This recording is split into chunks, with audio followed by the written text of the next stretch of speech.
Hello, everybody, and welcome to episode 322 of the Recovery After Stroke podcast.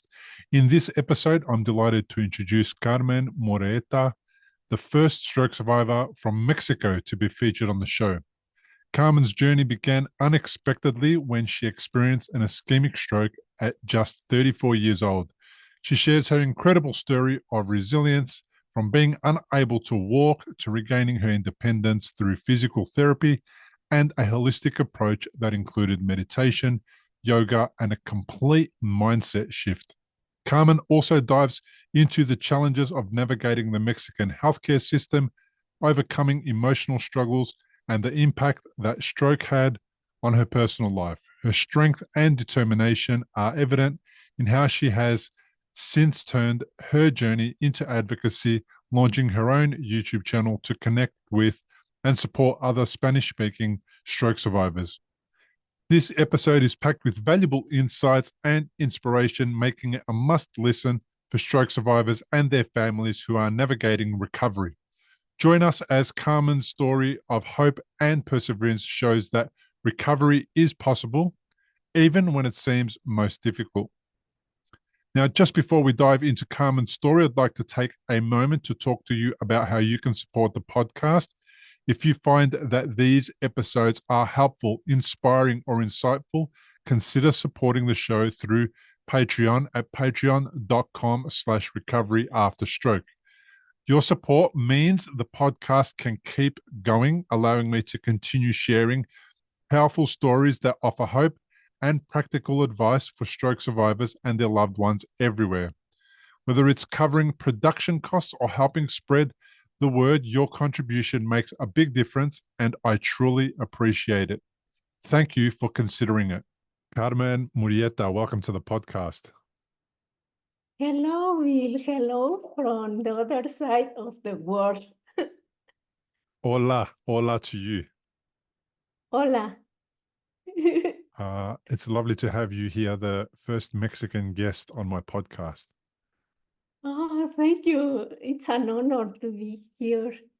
I have had a Mexican researcher on the podcast before who I interviewed, who was raising awareness and trying to support stroke survivors. The lady who I interviewed lived in, I think, in one of the border towns along the United States and Mexico. And she was doing some good work there supporting stroke survivors who were predominantly Mexican speaking and also a little bit of Okay. English, or Spanish speaking and a little bit of English. And it was lovely to kind of understand the work that she was doing because of some of the challenges that the people at the border uh, areas faced, and particularly with access to medical care. That was one of the really difficult things that they found accessing. So I'm very keen to find out your story and what it's like to go through the system that you have in Mexico. But before we have a chat about that, tell me a little bit about what happened to you. Well, I will tell you my story as I remember it. Um, on August 16th, 2012, I was at work in the morning. Suddenly, I got dizzy. I told my peers I feel sick. Mm, They asked me, how can we help you? And I asked them to call my mother because that day my ex-husband was out of the city. At my mom's house, I lay down, I drank a cup of tea. That afternoon, my ex-husband went to pick me up and we went home. The next day, I didn't go to work because I was feeling better, but still weak. So I stayed at home. That was Friday. On Saturday, we were celebrating a birthday, and I started to drag my left leg while walking. That night, we went to ER. They found nothing wrong. That was Saturday. On Monday, I could hardly walk. We went to see a private doctor and nose, ear, and throat specialist because we thought that my balance problem had something to do with my ear. The doctor said, your ears my ears were fine. So he recommended to visit a neurologist. We went to the neurologist and he said, it's a stroke, take her to the hospital. With the correct diagnosis, I spent 1 week in the hospital. Many tests were done on me to trying to find the reason of my stroke. Blood test, MRI, CAT scan, but finally the doctors said it was a brainstem ischemic stroke. At that moment, I couldn't walk, and my left arm, I couldn't control my left arm. After that, I did a lot of physical therapy, and I changed my diet. I changed my mindset into a positive one. I practice yoga, meditation, Reiki, and in 2022, I created a YouTube channel, and that's it. That's good. All right. So Uh-huh. lots of things. So you were 34 my goodness, 34 years old at the time. It was Yes. 2012 and it was an ischemic stroke. Do they know what caused the clot? What was the underlying reason? Any idea? No, they told me, doctors told me it was an ischemic stroke with unknown reason. Uh-huh. So I felt very confused Mm, because I didn't know what was a stroke. I didn't know why what happened to me. mm, I asked, why me? Why did I do wrong? And well, because they said they didn't find a reason. I made a lot of changes in my life, mm. like the diet, my mindset, my routine, my life changed a lot. Yeah. How long did it take for you to leave hospital? Mm, I was in the hospital 1 week. After that, I left the hospital and I did a lot of physical therapy and occupational therapy. I've been in psychological therapy too, many times. Fantastic. Me too. And I still go to therapy. Uh-huh. It's very important for people to go to therapy, Yes, right? yes, Especially when everything is normal, everything is okay. And then at 34, I was 37. Okay. So, and my uh, injuries happened in 2012 as well. That's when it all started for me. Especially oh, when you're good for 34 years, everything is going normal, and then you have a stroke and they can't tell you why it happened.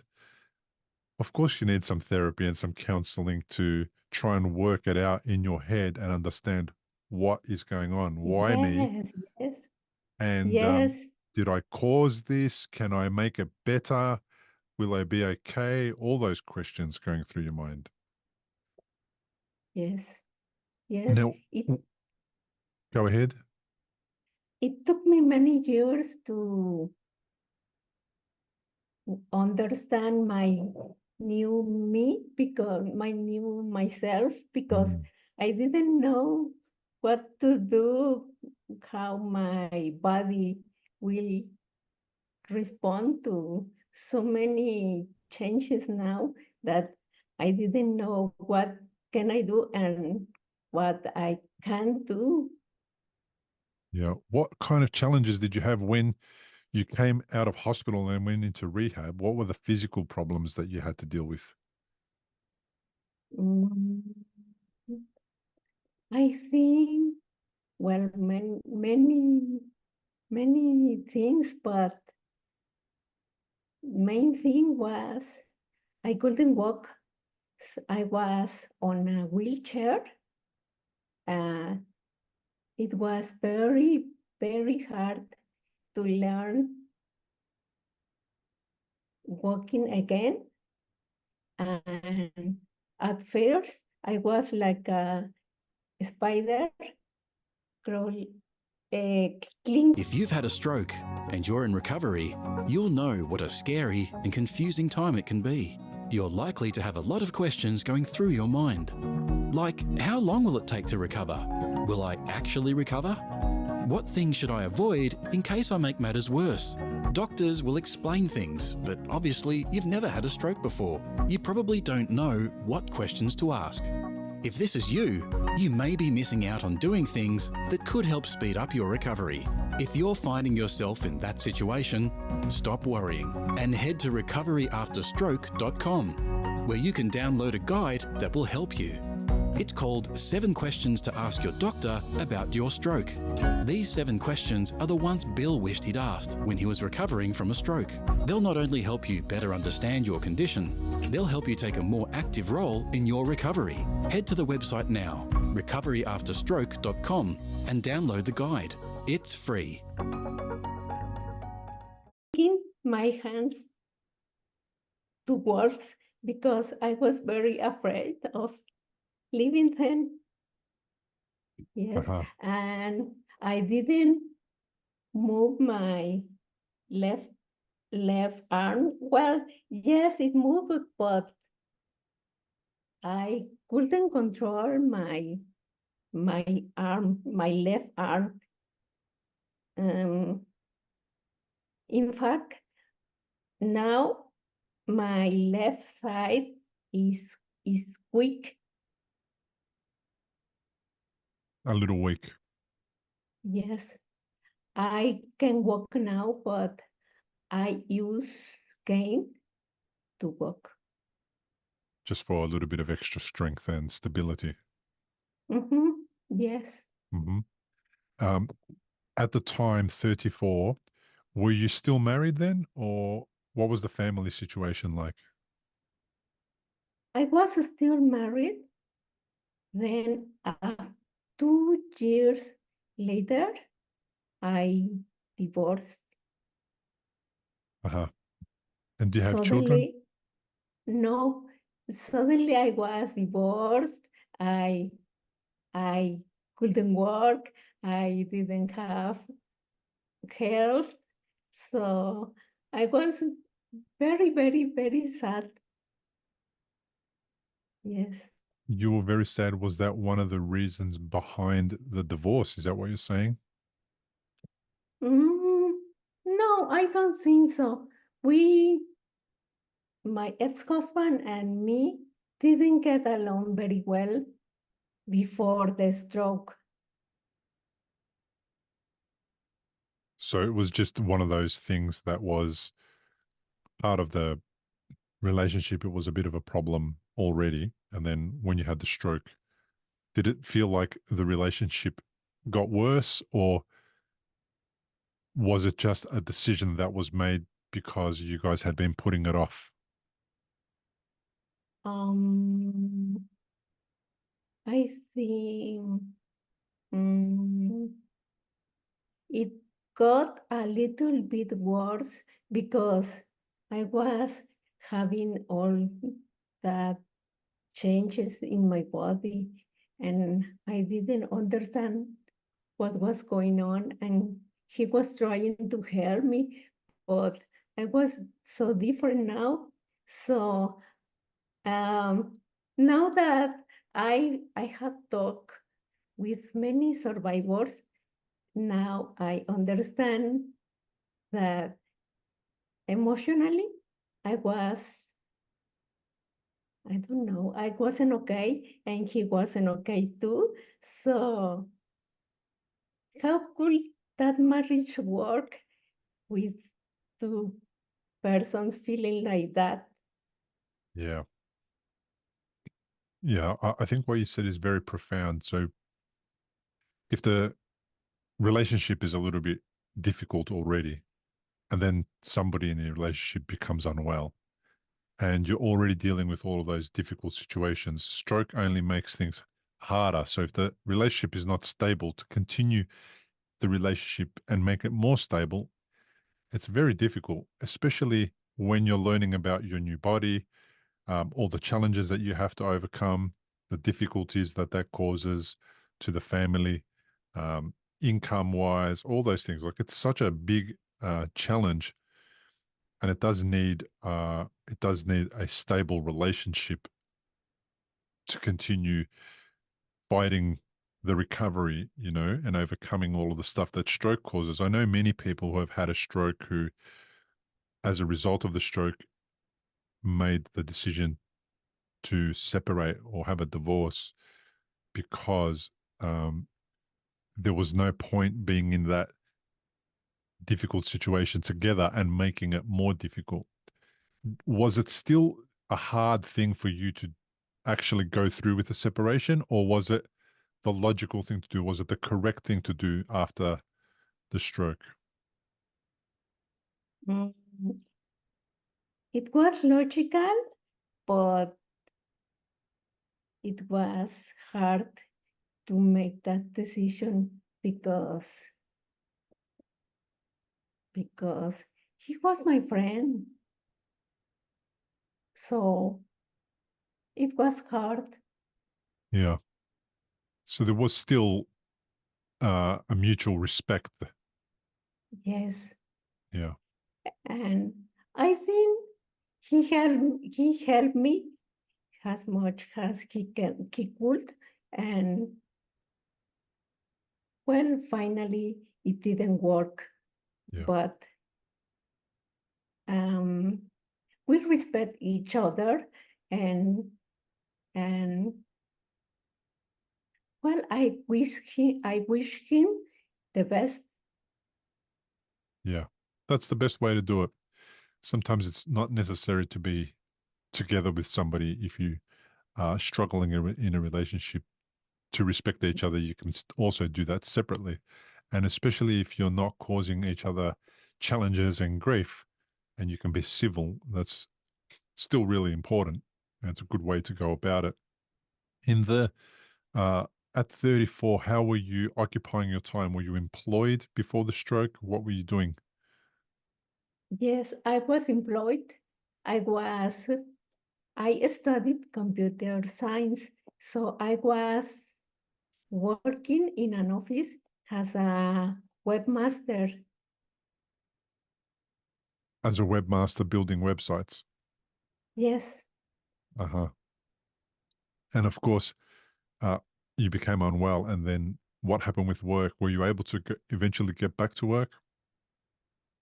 No, because the office is far from my home and I couldn't drive after my stroke. It was, I wasn't me, so I didn't go back to job because um, I don't know. And also I didn't want to go back actually because it was like the same every day. So I think in a way it was good to leave that job. So it was a little bit monotonous. You didn't really enjoy it much while you were there. Yes, Uh-huh. yes, So the stroke gave you a way out of there. yes. And the environment, I don't know how to say. Mm-hmm. I didn't like it very much. The There were kind of a lot of gossiping in the workplace. The So office culture, that culture.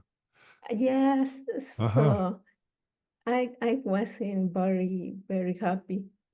Or if they hear this, they will be mad with me, perhaps. Wow, maybe they're not listening. That was a long time ago. And maybe they have improved and they're not such gossips anymore. I hope so. Yeah. Okay, so it was a difficult work environment and it was nice not to be there. Yeah, Yes. fair enough. What in the part of Mexico where you live, what's the medical system like there? Is it easy to access medical help?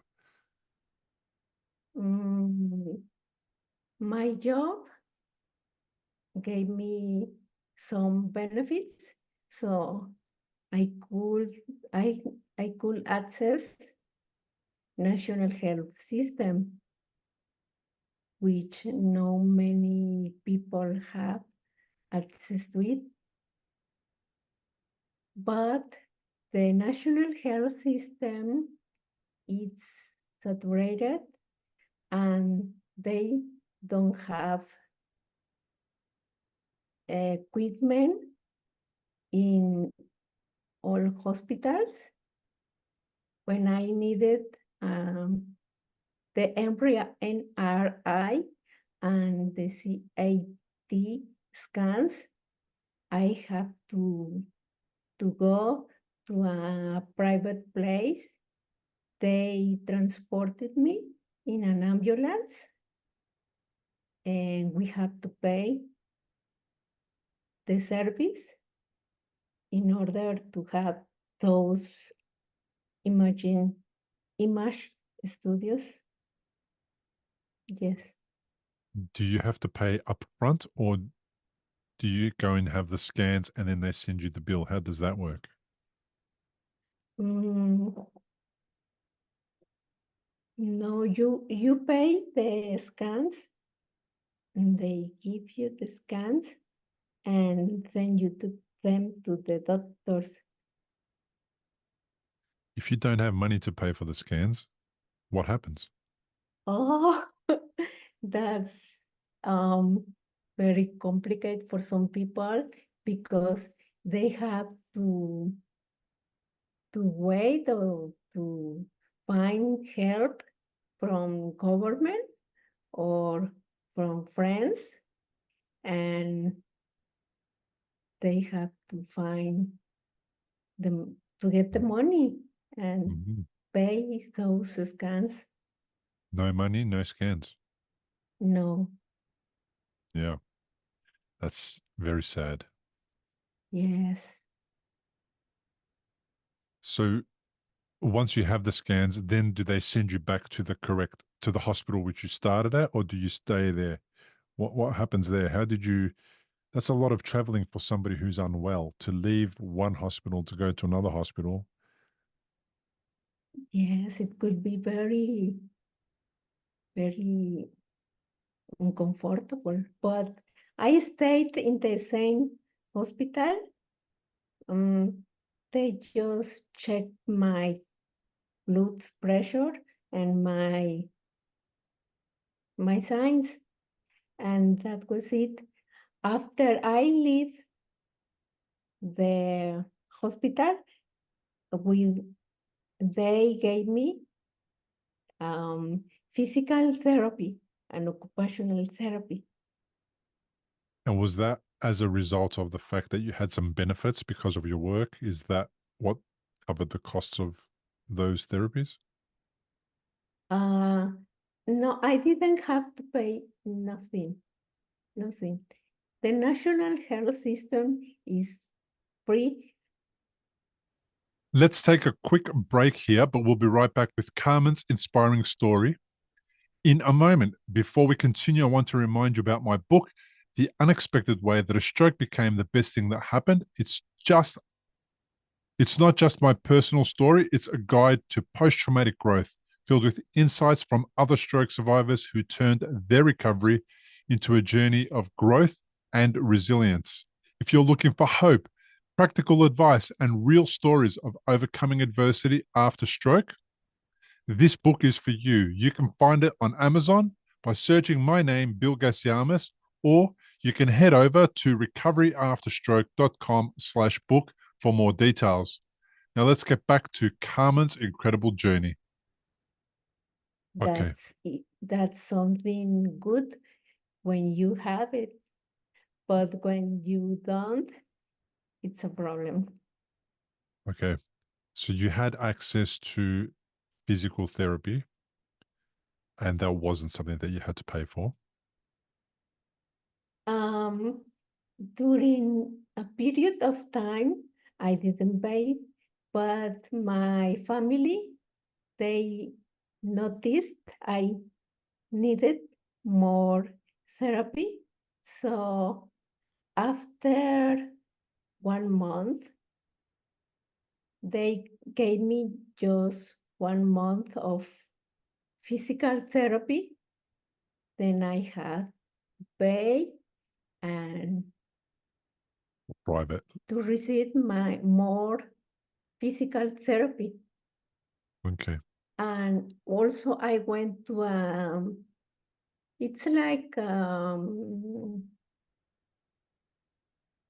center where they help poor people or people with disabilities.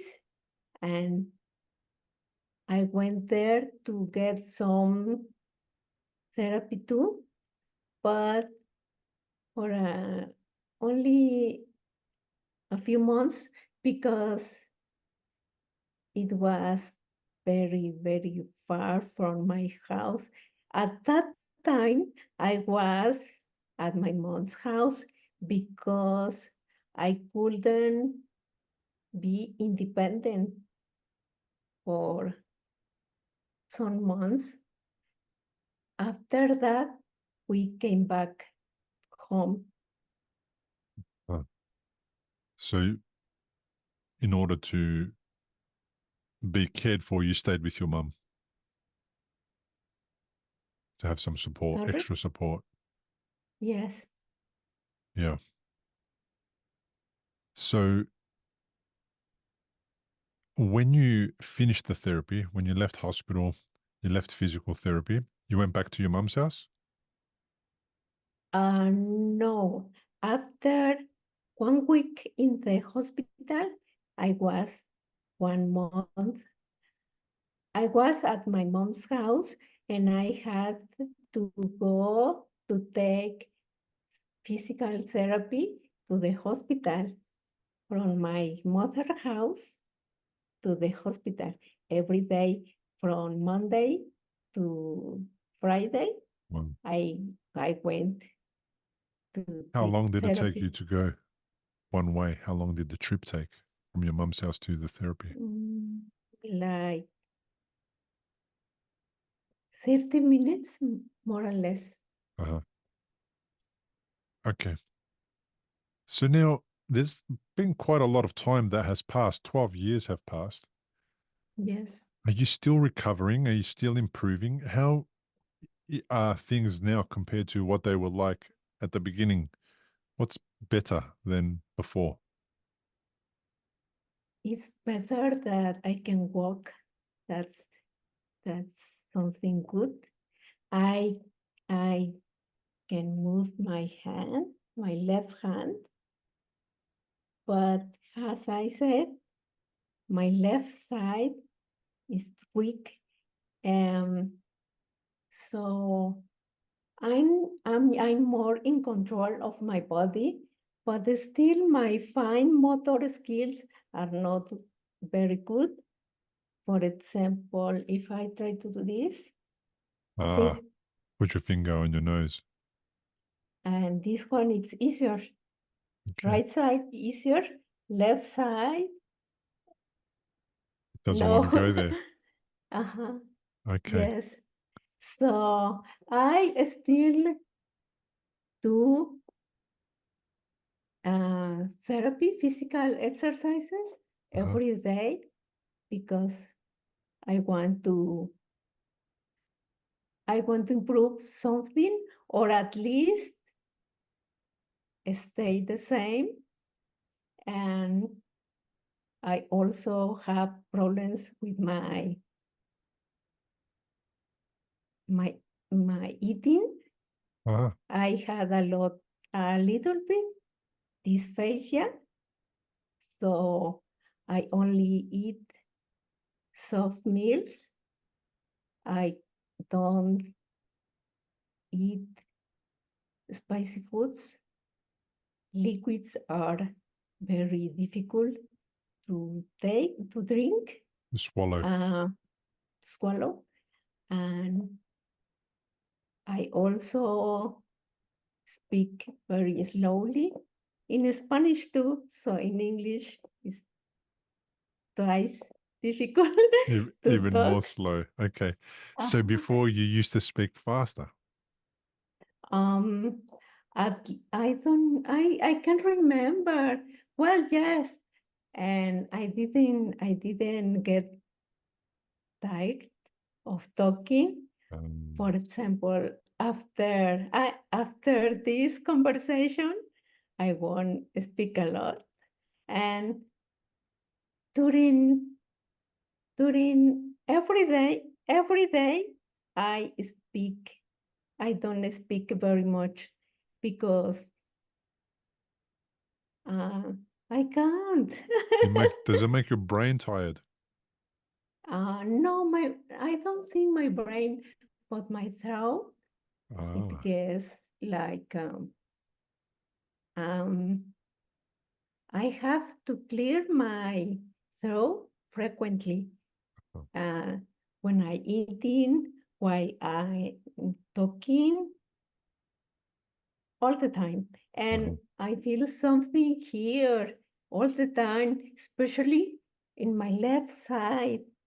And well, at first, doctors never mentioned the dysphagia, and I thought I was, I was, um, I don't know, I thought it was psychological in my mind, something in my mind was creating this, but now there is a name for this. When I s- created the channel, I knew about the aphasia and dysphagia, and I finally understood what happened to me. Yeah. Yes, So you had a very common thing that happens with people who have a stroke. Sometimes their muscles in their throat, in their neck, stop working effectively because of the yes, stroke, and as a result, then yes, they struggle to swallow and eat, and it can be dangerous because if they can't swallow properly, they might choke, etc. But the other thing that you mentioned, that you feel like there's something in your throat all the time, which is not there. Um, that would be difficult to deal with at the beginning. You're trying to work out, is there something there? Do I have to clear my throat again? Is there something stuck? It would be very difficult to work that out. Who was it that said you might have dysphagia? Did somebody tell you about that? Did you go to another appointment? How did they work it out? And now I went to another neurologist, and he explained that the stroke damaged some muscles here, and I finally understood. I also went to the throat specialist. He analyzed my throat with something here The and camera in your throat. a Yep. camera, and they said my throat is okay, and maybe I should see a psychologist because I got anxious, and then I went to psychological therapy, and I think I'm better. Uh, the symptoms are there, but I manage them better now. You think about it differently now that you understand. Yes. They've had a look Yes. with the camera. There's definitely nothing there. It's Yes. damage to your muscles because of the stroke. And you can have your mind, you can ease your mind a little bit. You don't have to be anxious about it, Yes. even though it still Sometimes does the it's, same thing. yes, sometimes it's still difficult, but then I remember that my body is actually okay, but I must relax and take it easier. So I can manage that way. Yeah. Have you been able to transition back to an occupation now? Are you at work these days? No. I've been struggling with that because I want to find a job or something that that mm, I need an income, but I also have many physical difficulties, so I struggle with that. I have noticed that there isn't many opportunities for people with disabilities. They say yes, but there are jobs that I can't do because you had to, for example, they offer me to sell things. I'm not good at that, and I don't like it. And I had to speak a lot, and I get tired of talking. So I had to say no. And now, in addition to all my stroke consequences, I also have an eye condition that it's called dry eye. Have you heard from that? Dry eye. So dry eye, and I can't spend a lot of time in front of a computer because my eyes start watering or my head pains. Then my balance is not good, so it's difficult. It's been difficult. The dry eyes, is that a condition that happened because of the stroke, or is that a separate condition? Separate condition. Yeah. And does it affect both eyes, not just one eye? Both eyes. Uh-huh. And is it painful in your eyes? Do they actually go dry, like they don't have liquid, or do they have too much liquid? They have liquid. I don't know if is it much, but yes, it pains sometimes. So I can I can watch TV. I can Uh-huh. use cell phone or my computer. Uh-huh. It's hard for someone that studied computer science, and I cannot use my computer. Yeah, that would be very challenging, especially if you have a skill that's really that you're very capable with, and so much of life is on computer screens these days. You know, it really Yes, yes. re- requires you to be able to focus and concentrate for long hours.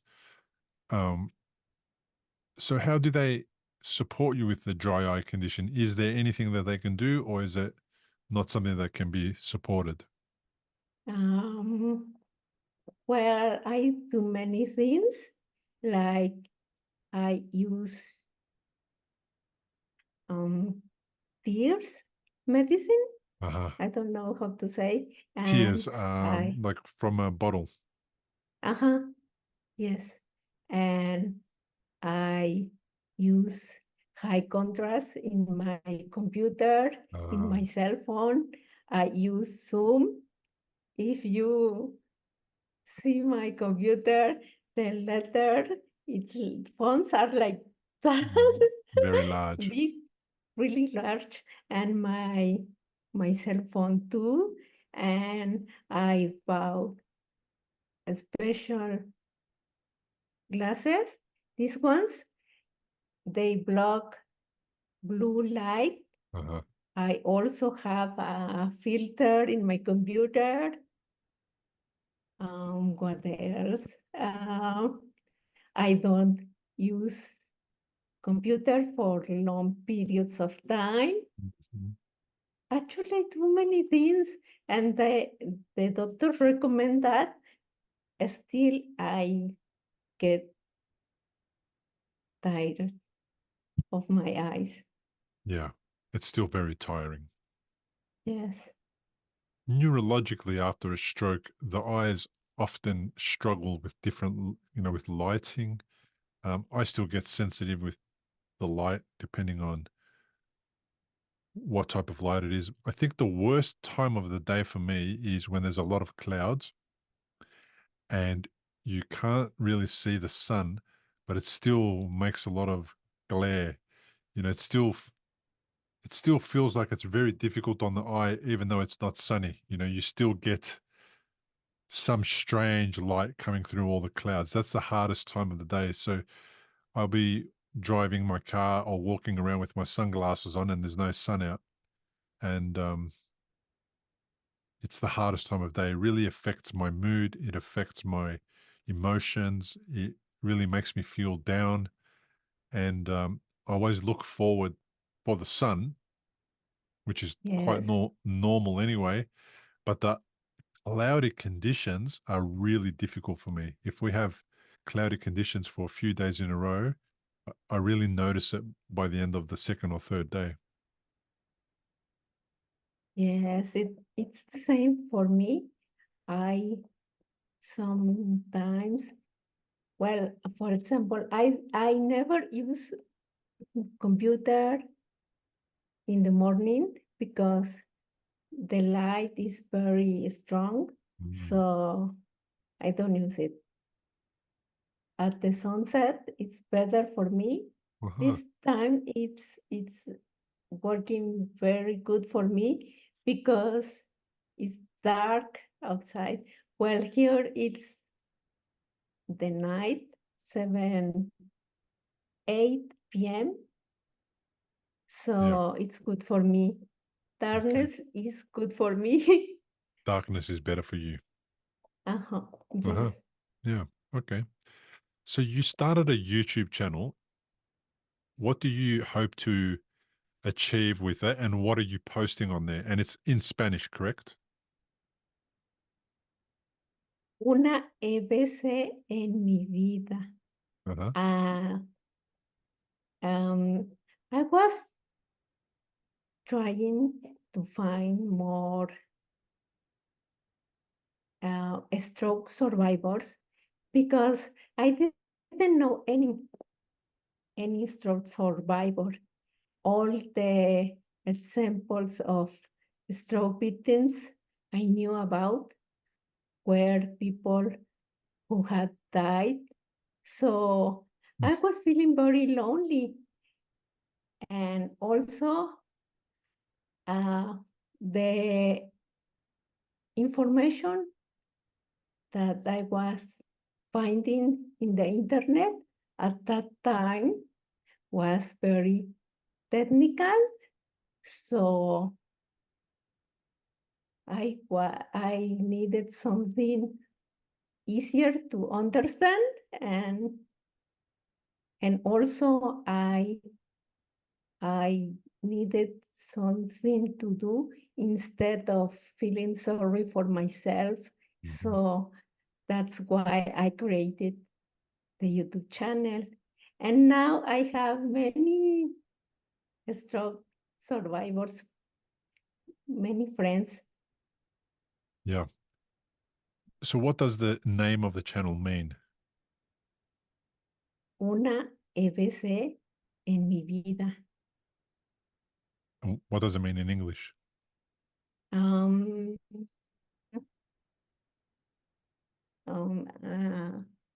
EBC means cerebral vascular disease. I don't know exactly how you translate, but Uh-huh. it an EBC happens in my life, something like that. Uh-huh. Okay. So so what it says is it's describing the condition that happened to you. Yes. Okay. All right. So EVC is an abbreviation. It's not the full word. What does No. what are the words in Spanish for EVC? What is the word? Y it's enfermedad, disease, and B stands for vascular. Oh. C means cerebral. Uh-huh. Okay. Means, uh-huh. So somebody who has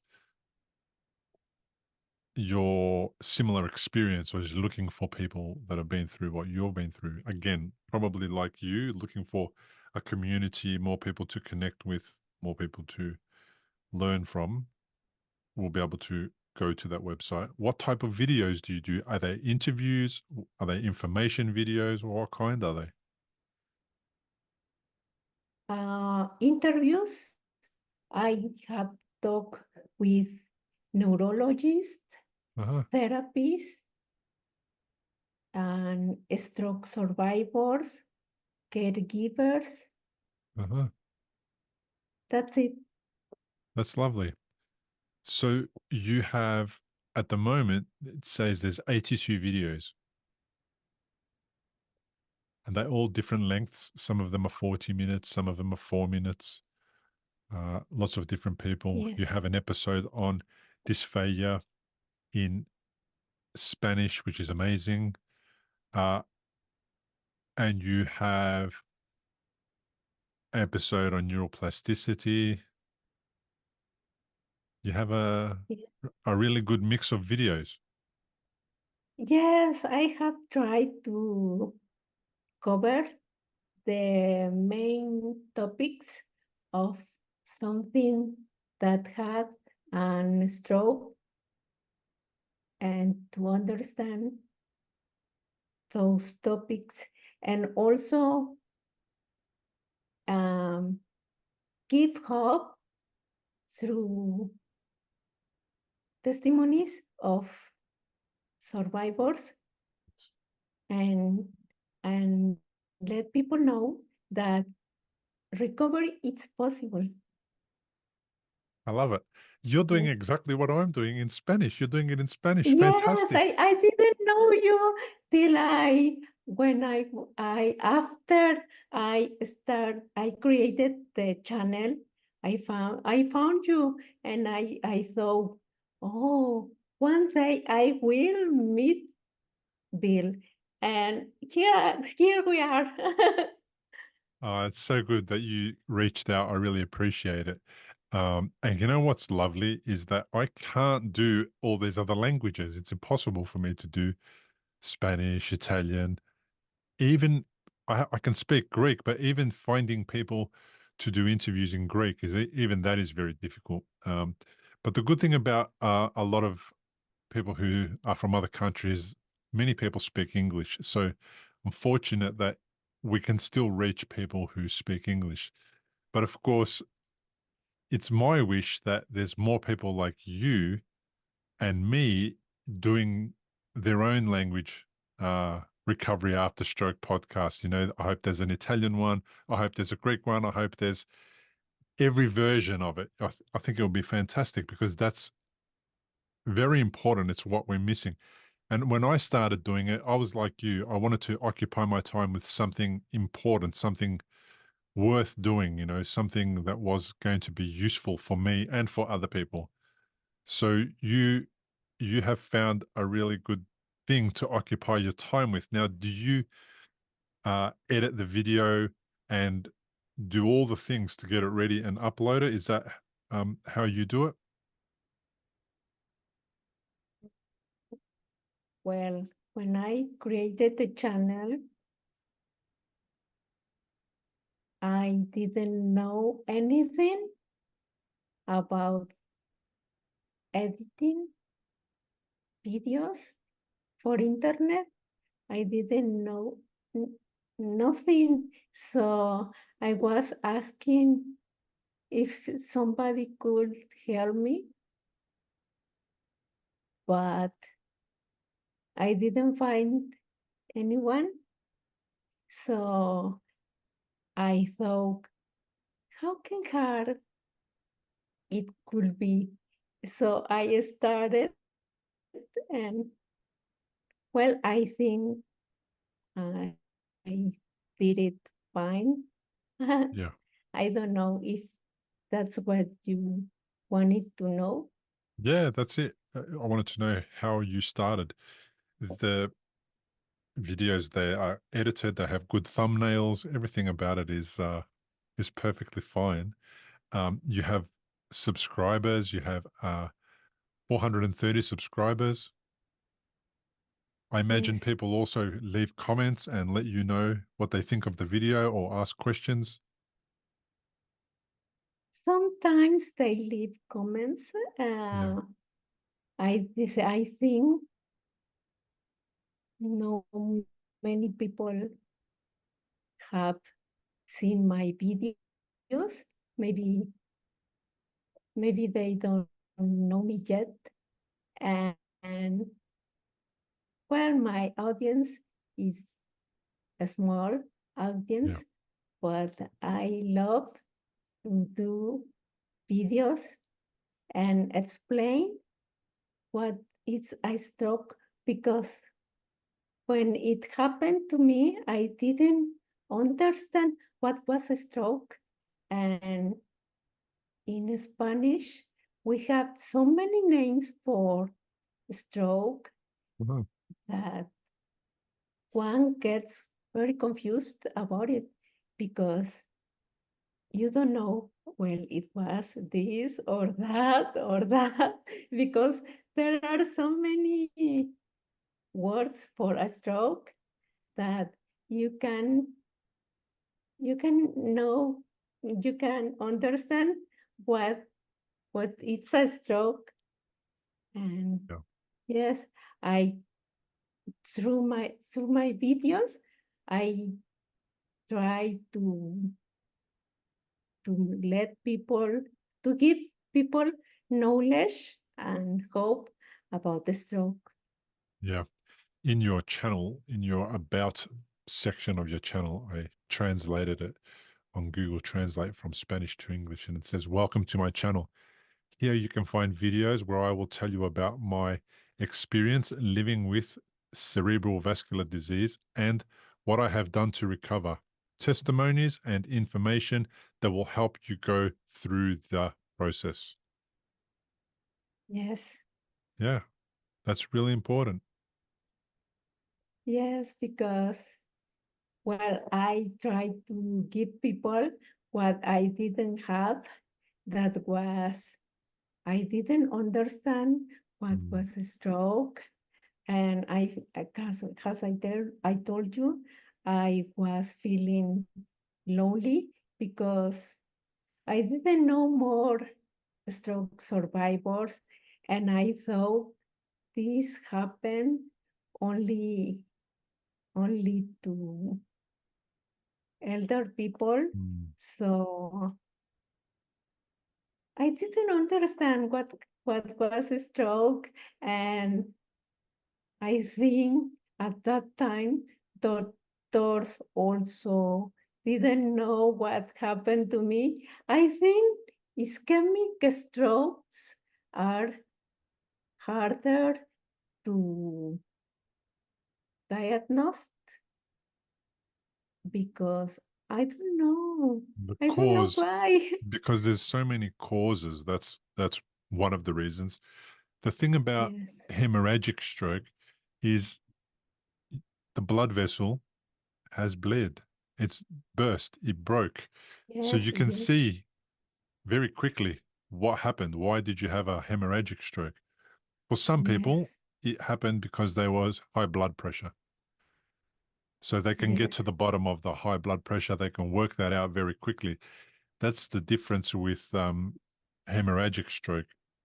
There's sometimes there's arteriovenous malformation, so it's a vessel that hasn't been formed properly.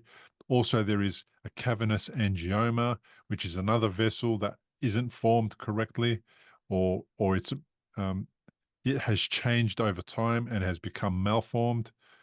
So there's very clear evidence what caused a brain hemorrhage. But sometimes yes, with stroke like yours, it could be cryptogenic. There may not be any evidence what caused it. And after all the tests, if they look at your heart and there is no hole in the heart, if they look at your genetics and there is no blood clotting disorder, and if they look at everything and they don't find the reason, then yeah, it can be a little bit difficult. I imagine you have to take some yes. medication these days. Are you on blood thinners? Do they give you any medication to manage the condition? Yes, during first years, I took blood thinners, but then now I don't take any medicine.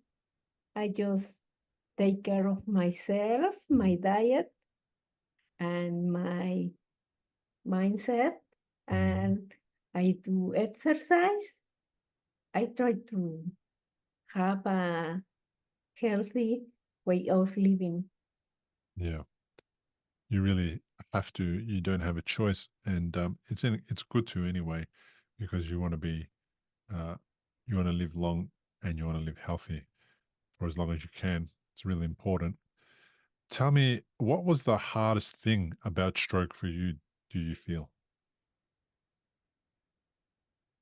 Mm, Physically, it was not not being able to walk, and emotionally was losing losing my independence because now still now I can go some places alone, but at first I couldn't go alone anywhere. So it's difficult to ask people to find someone to help you every time you need something. I I need something. I can go, for example, to grocery store. It's really close to my house and I can go. And for example, stairs, sometimes they don't have handrails. So it's really difficult for me. And sometimes it has happened that I can go to the place I want because stairs are difficult for me Mhm. and there's nobody to help me. So Yeah. I can go upstairs. And I think buildings are not prepared for people like us that we have reduced mobility. Mm. It's very hard. Yeah. And I hope to make architects or people in charge of that more aware Mm. of that because we need those spaces. For example, when I go to the some hospitals, you will think that they have an elevator or some facilities for people like me or elder people also need it, and they don't have facilities for that, and elevators don't work or stairs without handrails, Mm. and it's very difficult sometimes. You have to live it to understand and to notice that because um, people that don't need these facilities don't notice it, but I do. Yeah, Yes. absolutely. When you haven't had a condition that decreases your mobility, you've got no idea that mobility is an issue for a lot of people, and access to infrastructure, to buildings, to toilets, to all that stuff is really important. And yeah, it's feel like it's getting better, but it's still not good enough, especially when you live in a city that is a lot older, that perhaps the buildings have been there for many, many years already, hundreds of years, and they're never going to Yes. upgrade them to modern buildings, and they just are the way they are. It makes it hard. What is uh what is something that stroke has taught you? Many things. Um, for example, um, now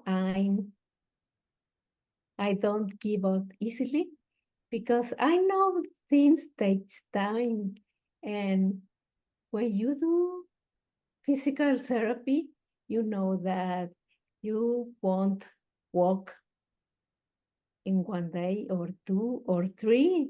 It takes time. Yeah. I also now I have many friends, many new friends that had an stroke. I also I never thought I could speak in front of many people, and I had to do it, telling my stroke story, and that that's something I never thought I could do. And I also learned to make videos for the internet.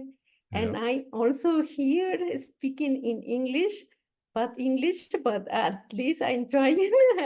And many things. Yeah. I changed my mindset into a positive one. I take care of me, of my diet, many things. Yeah, It that's taught me. fantastic. That's Yes, fantastic because it's difficult. Stroke is difficult to handle, And there are some lessons that people can learn if hopefully they have the right focus. Sometimes if we focus too much on the problems, we're only going to ever see the problems. Sometimes we have to stop focusing on the problems and focus on some of um, the things we can be grateful for. But I also can understand that it can be difficult for people in the beginning of stroke to focus on the things that that they are grateful for, because it does take away a lot. Yes. There's some people that are listening now who are going through stroke recovery like you and me, and they may be early on in their stroke recovery. What do you want to tell them? What's some piece of guidance or advice that you would like to give them? I want to tell them that things get better. It takes time, but things get better. Perhaps now you can move or you can talk, but everything gets better. And we always stroke survivors at first we think, why me? And maybe the right question is, what can I do now? Yeah, That's what I like to say. that's excellent. Carmen, thank you so much for reaching out and connecting Thank with you, me. Bill. Thank you for the work that you're doing in the Spanish speaking community. It's really important. And I really appreciate your time. It was lovely to meet you. Thank you, Bill. It was nice to meet you too. Well, that brings us to the end of another episode. I hope Carmen's journey of stroke recovery from facing unknown causes to creating a support system through her YouTube channel for Spanish speaking survivors provided you with hope and valuable insight. Her courage to transform her struggles into a positive force for others is truly inspiring. Thank you to everyone who has left a review. It helps others find the show and gives much needed encouragement to stroke survivors. If you haven't already, please consider leaving a 5-star rating and sharing your thoughts on iTunes and Spotify. For those watching on YouTube, remember to like, comment, and subscribe to stay updated to future episodes. If you'd like to further support the podcast, you can do so by subscribing to our Patreon page at patreon.com/recoveryafterstroke. Your support helps us continue bringing these important stories and maintaining the podcast's production costs. Every contribution, no matter the size, goes a long way in helping us reach stroke survivors who need encouragement. Lastly, if you have a product or service related to stroke recovery, or if you are a stroke survivor with a story to share, I'd love to hear from you. My interviews are unscripted and casual, so come as you are. Visit recoveryafterstroke.com/contact to get in touch. Thanks again for joining me today, and I can't wait to see you in the next episode.